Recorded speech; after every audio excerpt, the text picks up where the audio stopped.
Assalamualaikum, welcome to my channel Education at Ease. So now we are going to start our next chapter, chapter 8 biotechnology. First exercise है choose the correct answers. The artificial manipulation, medication and recombination of DNA. जो artificial manipulation है या medication या recombination है DNA की, उसे genetic engineering कहा जाता है या जेनेटिक इंजीनियरिंग में पढ़ा जाता है या उससे रिलेटेड है। द अर्लियर बायोटेक्नोलॉजिस्ट वॉज, जो सबसे पहले बायोटेक्नोलॉजिस्ट थे वो थे farmers. The complete graph of human genome was studied by, जो कंप्लीट ग्राफ है ह्यूमन जीनोम का वो स्टडी किया गया था HGP से। Alcohol and antibiotics on large scale production by organisms is an area of, जो अल्कोहल या एंटीबायोटिक है लार्ज स्केल प्रोडक्शन ऑर्गेनिजम्स के ज़रिए, वो एक एरिया है बायोटेक्नोलॉजी इंडस्ट्री का। Most of the living things use O2 to produce, ज़्यादातर जो जानदार हैं वो इस्तेमाल करते हैं ऑक्सीजन को ATP प्रोड्यूस करने के लिए। Energy molecule adenosine triphosphate. In acidic formulation lactic acid produced from, acidic formulation में जो लैक्टिक एसिड है वो प्रोड्यूस होता है पायरुविक एसिड से। The bread dough rises during alcoholic fermentation is due to, जो ब्रेड की डो है वो राइज होती है, बढ़ती है अल्कोहलिक फर्मेंटेशन के दौरान कार्बन डाइऑक्साइड की वजह से। The container use to grow bacteria on large scale are called, वो कंटेनर जो कि बैक्टीरिया को ग्रो करवाने में हेल्प करते हैं लार्ज स्केल में, ज़्यादा अमाउंट में, वो फर्मेंटर्स कहलाते हैं। Naturally occurring enzymes used as a defence chemical by bacteria, ऐसे नेचुरली अकरिंग एंजाइम्स जो कि यूज़ होते हैं as a defence chemical by bacteria, उन्हें रिस्ट्रिक्शन एंजाइम कहा जाता है। Extra circular DNA which uses as vector of gene, ऐसा एक्स्ट्रा सर्कुलर DNA जो कि यूज़ किया जाता है as a vector of gene, उसे प्लाज्मिड कहते हैं। B है answer the following questions. What kind of enzymes allows scientist to cut and paste pieces of DNA together to form recombinant DNA, कौन से काइंड के एंजाइम्स जो हैं वो अलाउ करते हैं साइंटिस्ट को कट और पेस्ट करने के लिए DNA के पीसेस को एक दूसरे के साथ, ताकि वो रिकम्बिनेंट DNA बना सके। Restriction enzymes are used in science laboratories to cut DNA, जो रिस्ट्रिक्शन एंजाइम्स हैं वो इस्तेमाल किए जाते हैं साइंस लेबॉर्ट्रीज में DNA को कट करने के लिए। These enzymes can make pieces with sticky ends that fit together like puzzle pieces, और ये जो एंजाइम्स हैं ये इन पीसेस को एक दूसरे के साथ के स्टिकी एंड्स के साथ जोड़ देते हैं, जैसे कि पजल्स के पीसेस जुड़ते हैं एक दूसरे के साथ, बिल्कुल एक दूसरे के साथ फिट हो जाते हैं। They can also create blunt ends which are flat, ये जो है वो क्रिएट करते हैं ब्लंट एंड्स और जो कि बिल्कुल फ्लैट होते हैं आगे से, and can fit up against any other DNA sequence, और जो है वो किसी भी दूसरे DNA सीक्वेंस के साथ फिट हो सकते हैं। Explain how making human tissues plasminogen activator TPA in Chinese hamster ovary cells is an example of genetic engineering, किस तरह से ह्यूमन टिश्यू प्लाज्मिनोजेन एक्टिवेटर जो है चाइनीज़ हैमस्टर ओवरी का सेल्स में, वो एग्जाम्पल है जेनेटिक इंजीनियरिंग की। चाइनीज़ हैमस्टर ओवरी सेल्स, ये एक चूहे नुमा एक ऑर्गेनिज्म है, उसकी ओवरी के सेल्स की बात हो रही है यहाँ। To produce TPA for therapeutic use, researchers genetically engineered mammalian cells in Chinese hamster ovary cells, जो रिसर्चर हैं उन्होंने जेनेटिकली इंजीनियर किया है मेमेलियन सेल्स को using Chinese hamster ovary cells. The ovary cells are grown into culture, जो ovary के cells थे उन्हें बढ़ाया गया, ग्रो करवाया गया एक कल्चर में, and given a segment of human DNA, और एक ह्यूमन का DNA सेगमेंट दिया गया with the genetic instructions to make the human TPA enzyme, किसके साथ, जेनेटिक इंस्ट्रक्शन के साथ, ताकि वो ह्यूमन TPA एंजाइम्स को बना सकें। How do organisms obtain energy, how does fermentation work, किस तरह से ऑर्गेनिजम्स एनर्जी बनाते हैं और फर्मेंटेशन किस तरह से वर्क करती है। Acquiring energy, organisms obtain energy from the food they consume, जो एनर्जी है ह्यूमन ऑर्गेनिजम्स में ये उनके फूड से जो कि वो कंज्यूम करते हैं। The food consume by the organisms undergo cellular respiration, जो फूड कंज्यूम किया जाता है ऑर्गेनिजम्स के थ्रू, उनमें सेलुलर रेस्पिरेशन का प्रोसेस होता है और जिसकी वजह से एनर्जी रिलीज होती है, और ये एनर्जी रिलीज होती है माइटोकॉन्ड्रिया में, जिसे powerhouse of the cell कहा जाता है। Fermentation is a metabolic process in which an organism converts a carbohydrate. Fermentation एक ऐसा metabolic process है जिसमें organism convert कर देते हैं carbohydrates को alcohol और acid में. For example, yeast perform fermentation to obtain energy by converting sugar into alcohol. जो yeast है वो perform करती है fermentation और energy obtain करती है sugar को convert करके alcohol में. Bacteria perform fermentation converting carbohydrates into lactic acid. और जो बैक्टीरिया है फर्मेंटेशन को परफॉर्म करते हैं कार्बोहाइड्रेट्स को लैक्टिक एसिड में कन्वर्ट करके. What type of organisms cause fermentation to occur. किस तरह के माइक्रो ऑर्गेनिज्म जो हैं फर्मेंटेशन होती है उनमें या वो वजह बनते हैं फर्मेंटेशन के. Microorganism such as bacteria and fungi have unique sets of metabolic jeans.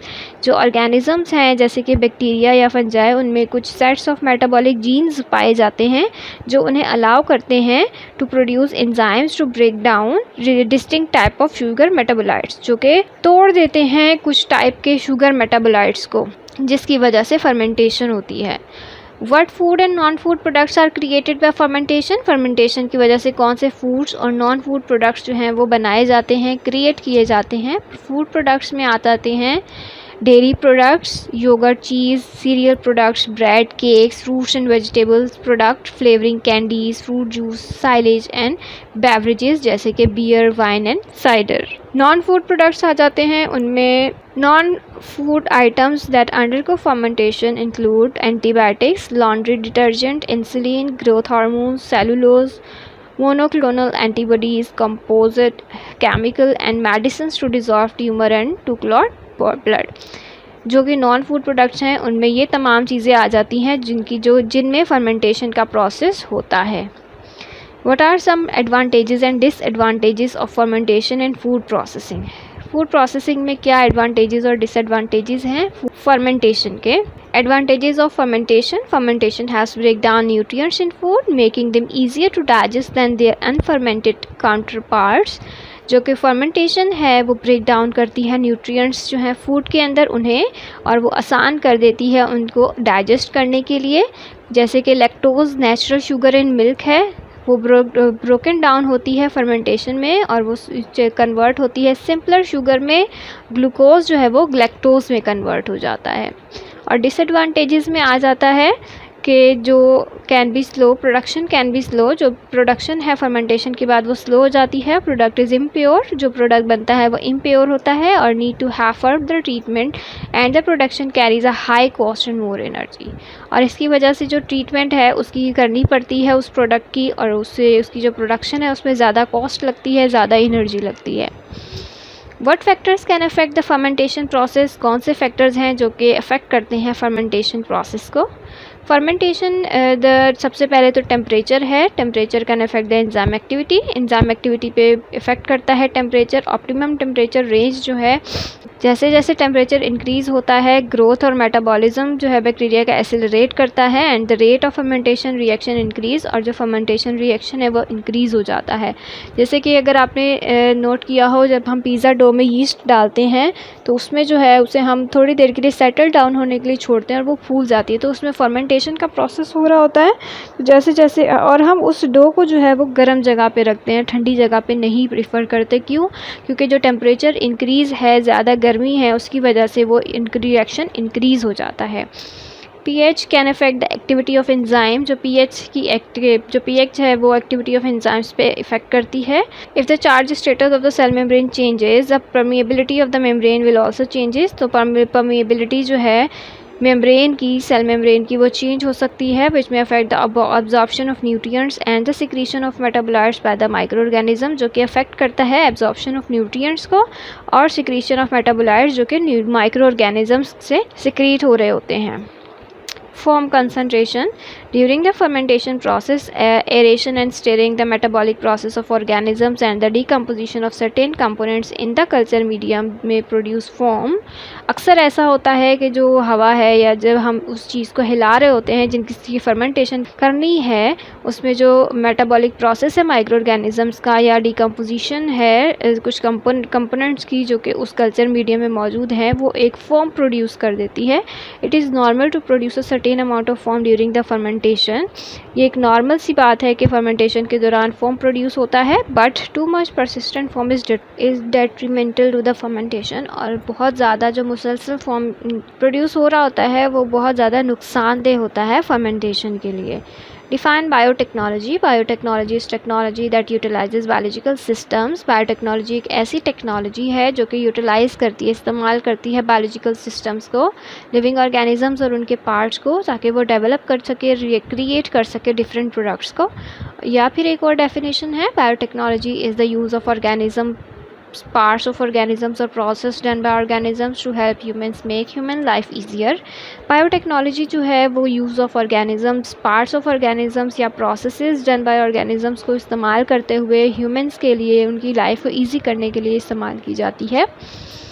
What is the classical biotechnology? Classical biotechnology क्या है? The second phase of evolution and development of biotechnology can be called classical biotechnology.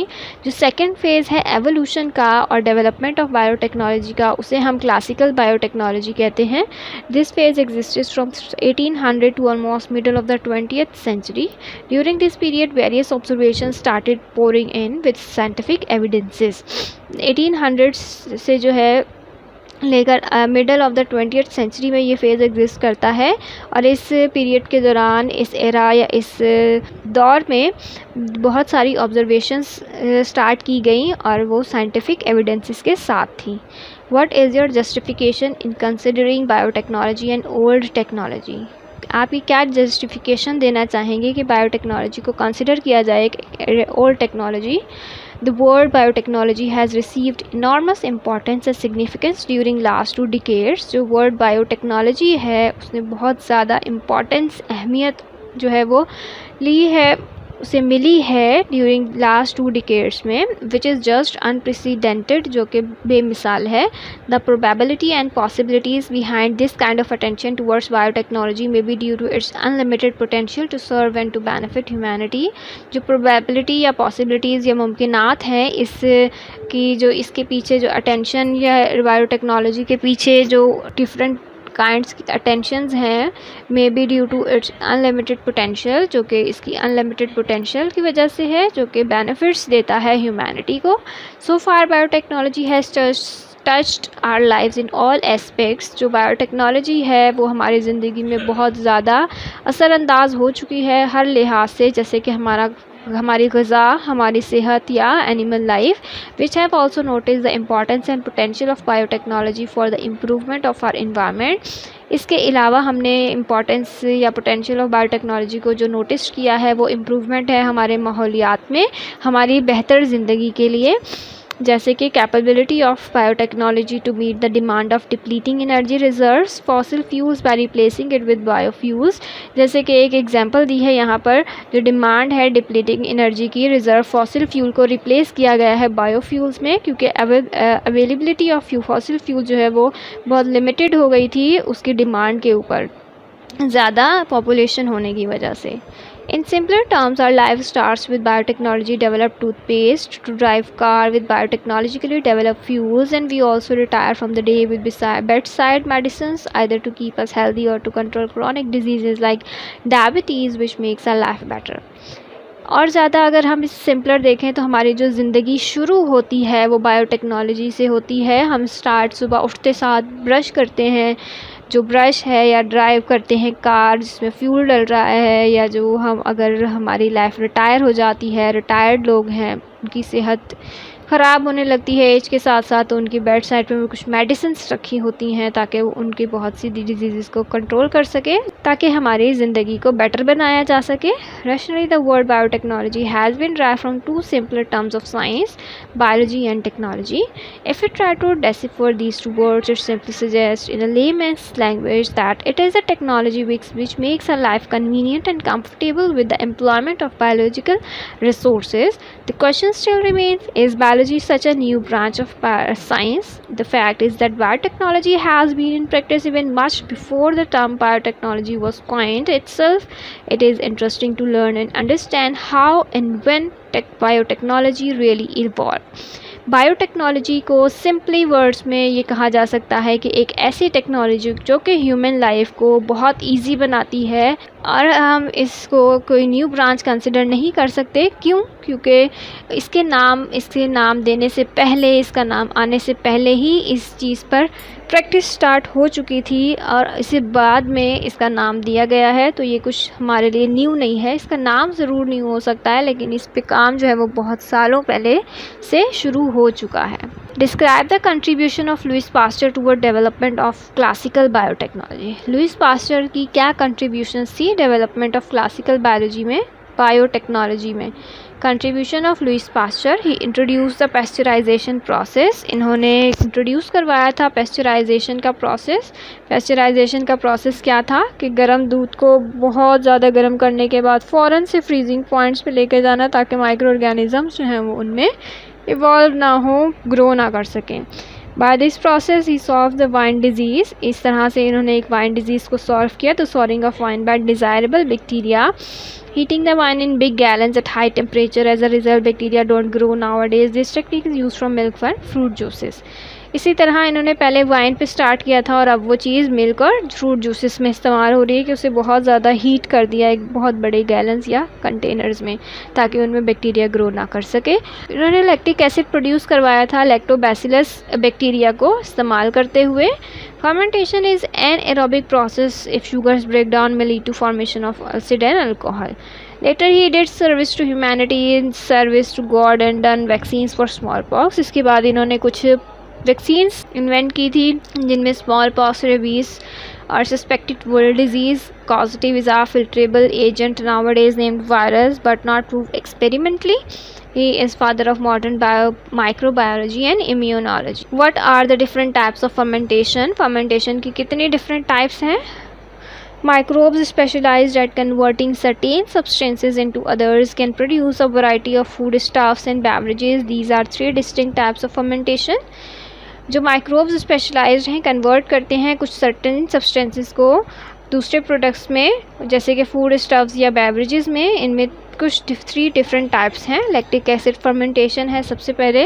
Yeast strain and bacteria convert starches और sugars into lactic acid. Yeast strains और bacteria जो हैं वो convert करते हैं starch और शुगर को लैक्टिक एसिड में, acquiring no heat in preparation. इनको हीट की ज़रूरत नहीं होती। These anaerobic chemical reactions, pyruvic acid uses nicotinamide adenine dinucleotide hydrogen NADH, जिसे कहा जाता है to form lactic acid and NAD positive या ion. Lactic acid fermentation also occurs in human muscle cells. Ethanol fermentation, alcohol fermentation. Yeast break down pyruvate molecules, the output of the metabolism of glucose known as glycolysis in starches of sugar down into alcohol and carbon dioxide molecules. Alcoholic fermentation produces wines and beer. जो lactic acid production है वो human के muscles में होती है। जब हम बहुत ज़्यादा वर्कआउट करते हैं, नॉर्मल से ज़्यादा काम करते हैं, तो हमारी बॉडी जो है वो ज़्यादा अमाउंट में ऑक्सीजन रिक्वायर्ड नहीं कर पाती। एनारोबिक रेस्पिरेशन की वजह से सेल में लैक्टिक एसिड प्रोडक्शन स्टार्ट हो जाती है। और इसके अलावा जो आउटपुट मेटाबॉलिज्म है ग्लूकोज का, जो कि ग्लाइकोलिसिस कहलाता है, उसमें क्या होता है, स्टार्च और शुगर जो है वो ब्रेक डाउन होकर अल्कोहल और कार्बन डाइऑक्साइड मॉलिक्यूल बनाते हैं और अल्कोहलिक फर्मेंटेशन प्रोड्यूस करती है वाइन्स और बियर्स को। एसिडिक एसिड फर्मेंटेशन क्या है? Starches and sugars from grains and fruit ferment into sour tasting vinegar. जो स्टार्च और शुगर हैं जो ग्रेन्स से मिलते हैं या फ्रूट फर्मेंट होने की वजह से मिलते हैं, इसमें खट्टा हो जाना टेस्ट का विनेगर और कॉन्डिमेंट्स में। एन एग्जांपल है इसमें Apple cider vinegar, wine vinegar और कोम्बोचा। What is lactic acid bacillus?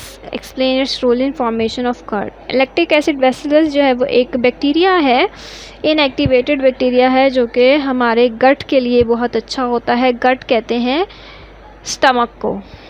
Role of lactic acid bacillus क्या है? They prevent the growth of other pathogenic bacteria that cause diarrhoea और other bacterial infection. ये prevent करता है, रोकता है दूसरे पैथोजेनिक बैक्टीरिया को जो कि डायरिया कॉज करते हैं या दूसरे बैक्टीरियल इन्फेक्शन कॉज करते हैं। Thus it helps in treating bacterial infections, और ये हेल्प करता है उन बैक्टीरियल इन्फेक्शंस को ट्रीट करने के लिए, उसके इलाज के लिए। To turn milk into yogurt, और मिल्क को योगर्ट में चेंज करता है। These bacteria ferment the milk, milk को फर्मेंट करते हैं और टर्न कर देते हैं lactic sugars into milk into lactic acid.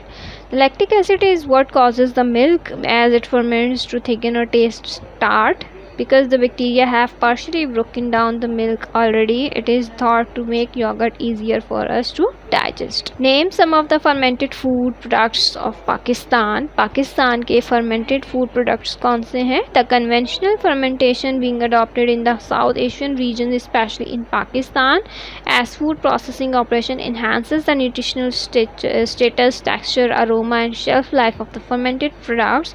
जो फर्मेंटेड फूड हैं साउथ एशियन रीजन्स में, स्पेशली पाकिस्तान में, वो ऑपरेशन इन्हांस जो कि फूड प्रोसेसिंग ऑपरेशन है, वो उनका न्यूट्रिशनल स्टेटस या टेक्सचर या अरोमा या उसका शेल्फ लाइफ को इंक्रीज़ करने, इन्हांस करने में हेल्प करते हैं। और जो फर्मेंटेड फूड डोमेस्टिक और हाउस होल्ड लेवल में बनाए जाते हैं पाकिस्तान में, वो बहुत सिंपल प्रोसीजर से बनाए जाते हैं और उनमें डेयरी प्रोडक्ट्स हैं जिसमें yoghurt, cheese, cereal products, bread, cake, fruits और वेजिटेबल प्रोडक्ट्स हैं, flavouring, candies, juice, fruit, silages और बेवरेजेस में बियर, वाइन और साइडर है। Name 4 recombinant DNA products available on the market. Market में जो DNA product, recombinant DNA products available हैं, उनके नेम्स लिखने हैं। Biochemical products of recombinant DNA technology in medicine and research include, उनमें कुछ मेडिसिन हैं जैसे human recombinant insulin, human growth hormone, blood clotting factors, hepatitis B की vaccine, diagnosis of HIV infection. इस चैप्टर में जस्ट 15 क्वेश्चन थे, long short नहीं थे। सो आई होप कि इससे वीडियो से आपको कुछ हद तक हेल्प मिलेगी। सिर्फ इसी वीडियो पर इन्हिसार ना किया जाए, बल्कि आप खुद से भी इन क्वेश्चंस के आंसर्स को बुक से या फिर नेट से सर्च करके और फिर अपने नोट्स बनाकर आगे की स्टडी को कंटिन्यू किया करें। Thank you for watching. Take good care of yourselves. Allah Hafiz.